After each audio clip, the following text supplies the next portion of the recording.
sábia e que edifica o lar. Eu sou Eliane Cristine e estamos lendo o livro Tempestade da Alma, de Sheila Walsh.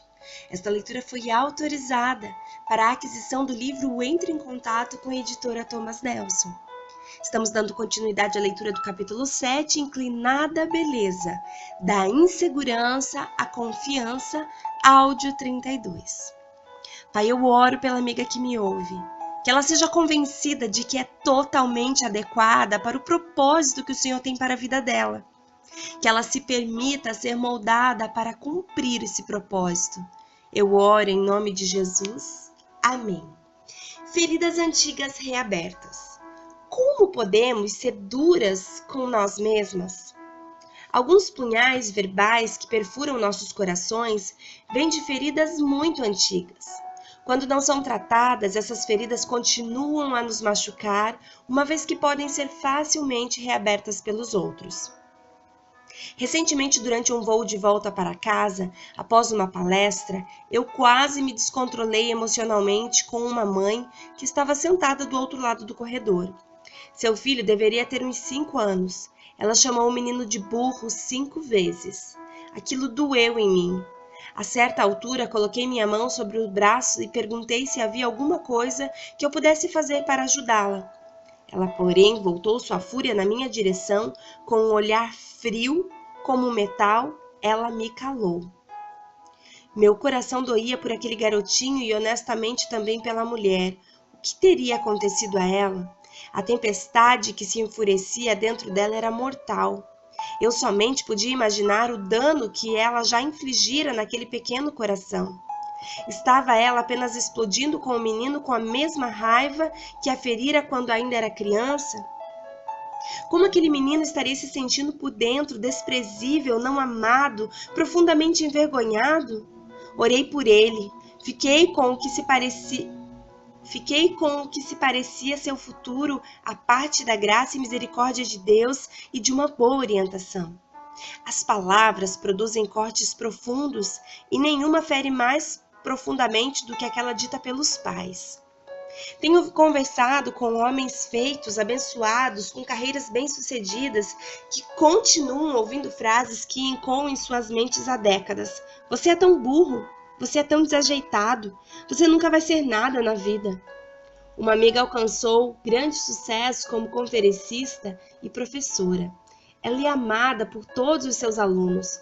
De fato, é preciso chegar cedo para garantir uma vaga em suas aulas.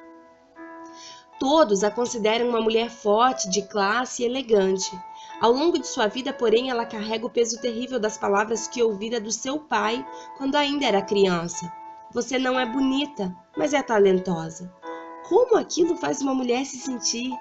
Em uma cultura que atribui tanto valor à imagem, aquilo significou à minha amiga algo como: é melhor você ser boa, porque isso é tudo que você tem a oferecer. A vida inteira tenho lutado com questões relacionadas à autoimagem.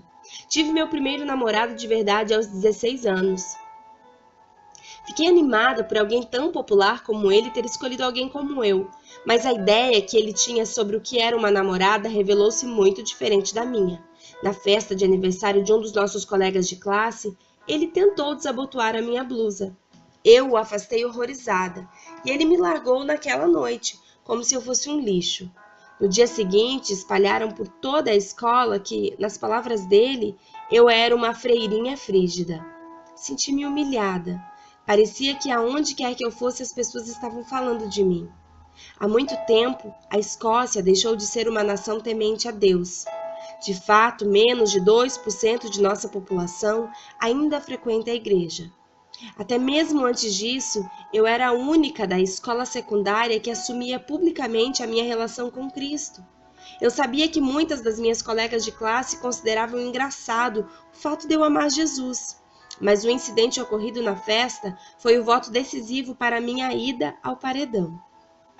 Eu não tinha nascido apenas para sobreviver, eu era diferente e ser diferente não era bom.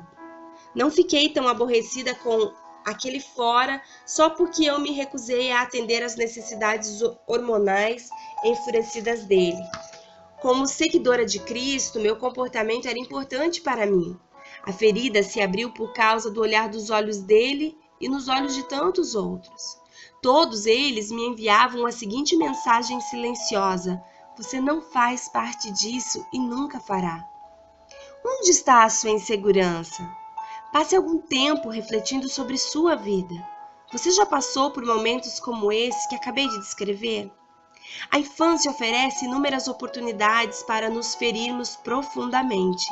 Podemos gastar boa parte da nossa vida escolar fugindo de uma série de minas emocionais que ameaçam detonar e nos devastar. Na Escócia, nós brincávamos de um jogo. O jogo começava com 2 líderes dos times chamando os nomes daqueles que desejavam ter em suas equipes. Queremos a Sally, entre no time. Esse processo continuava até todos terem sido escolhidos. Porém, aquele que ficava por último não era escolhido e nem mesmo imposto ao time. Aquele que sobrava era o resto, o indesejado. Raspa do tacho, indesejado, não amado, não escolhido. Alguns momentos da infância deixaram em nós apenas uma cicatriz, mas outros também podem mesmo ter nos mutilado. O National Center for Victims of Crime, a principal organização de recursos e defesa de vítimas de crime dos Estados Unidos, revela estatísticas bastante perturbadoras. 1 em cada 5 meninas e 1 em cada 20 meninos são vítimas de abuso sexual na infância. 28% dos jovens norte-americanos na faixa de 14 a 17 anos são vítimas de abuso sexual. As crianças com cerca de 7 a 13 anos são mais vulneráveis ao abuso sexual. Talvez a realidade mais trágica de todas, 3 em cada 4 crianças que sofreram abuso foram vítimas de alguém que conheciam e em quem confiavam.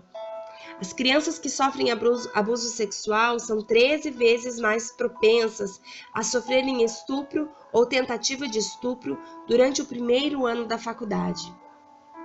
As crianças vítimas de abuso sexual prolongado quase sempre desenvolvem sentimentos de falta de valor. Muitas se tornam suicidas.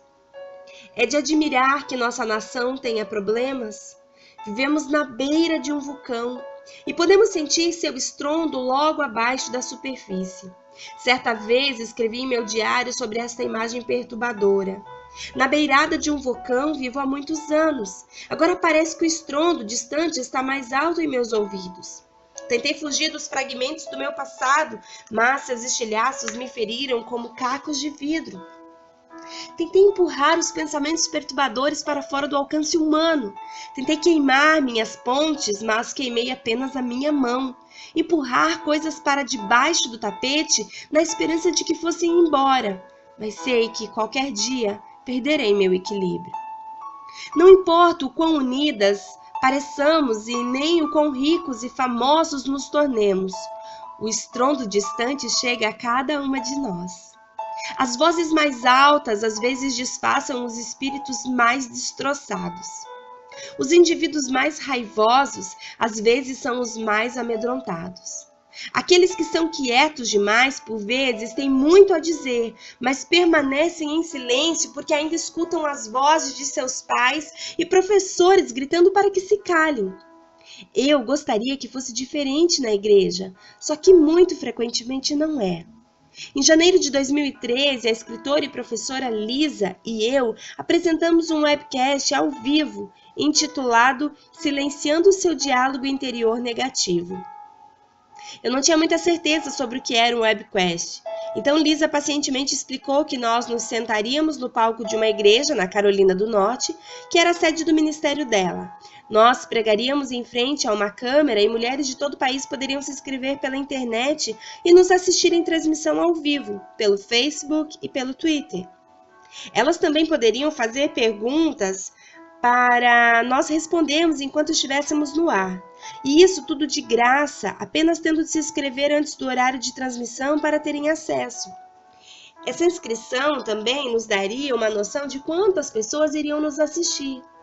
Eu não fazia a menor ideia do que esperar, mas nem Lisa nem eu prevemos as mais de 50 mil inscritas que assistiram ao webcast naquela noite e também a retransmissão feita no dia seguinte. Era evidente que o título tinha algo de familiar. As mulheres, em geral, consideram o diálogo interior negativo uma questão monstruosa, do mesmo modo que as mulheres cristãs. Apesar de nós, cristãs, darmos vozes às nossas crenças, no amor impetuoso de Deus, internamente, nós nos rasgamos em pedaços. Com muita frequência, nós permitimos que a autolamentação abafe a verdade daquilo em que acreditamos. Quando estamos inseguras em relação à verdade, culpamos toda sorte de coisas pelo modo como nos sentimos por dentro. Ou pelo menos atribuímos a responsabilidade a essas coisas. Dentre todas as questões contra as quais lutamos, por que você acha que a insegurança, parece tão primitiva e tão difícil de erradicar? Talvez porque nossa segurança tenha sido a primeira coisa a cair no jardim. Uau!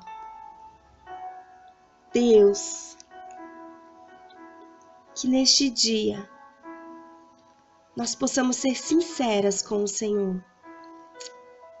Lá no jardim, nós fomos proibidas de estar na tua presença, de te ver face a face, porque nós erramos, porque nós pecamos, nós nos submetemos às mentiras da serpente. O pecado de Eva se mantém em nós, porque nós constantemente e diariamente decidimos ouvir as mentiras da serpente, ao invés de confiarmos nas verdades da tua palavra.